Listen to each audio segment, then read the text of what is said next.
So let's talk about the reasons why I think I haven't been in a relationship at the age of 37. I always wanted a boyfriend, but again, there wasn't really a sense of urgency. But then again, I did want to be married by 25. I didn't think, how am I going to get to this point? When you're a teenager, you don't have a plan.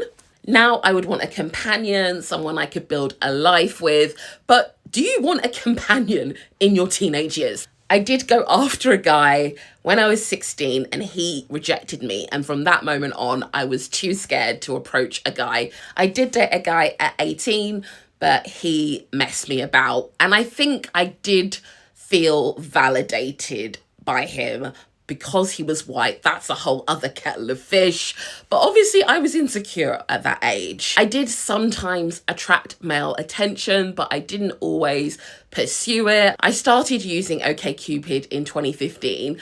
I had to get used to the chaos. Like sometimes there were racist messages. There was a lot of ghosting. I know a lot of you have had some trauma because of bad experiences. I think I avoided that because if I'd got into relationships with the guys that I dated, that would not have gone well. I would quite often tap out because it was just annoying. I felt like I had to give guys I wasn't attracted to a chance. I knew that the apps brought out the worst in people, and I felt like the guys who would approach me in real life wouldn't approach me on the apps. And also I was doing influencer stuff and traveling the world, so I had a lot of stuff going on. At 32, I thought, okay, I'm gonna focus on this, but then the pandemic happened. And obviously I went through bereavement, racial awakening, health issues, fibroids, and I only felt in the best headspace at the age of 35. You know, there's been some great resources and I'm building my resilience.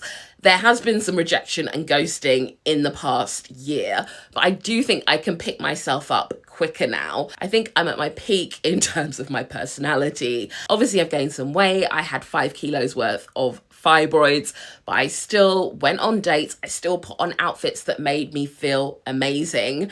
And I still had more sort of confidence and self-worth than I had when I was smaller. You know, looking back, maybe I could have gone to salsa classes and kizomba classes. I think there's probably more initiatives now. I think back in the day there probably was speed dating, but now there's lots of varied events. I did what I did with the information that I had at the time. Perhaps I was meant to find someone in this decade where I'm a lot more intentional and not doing things because I just feel like I have to tick them off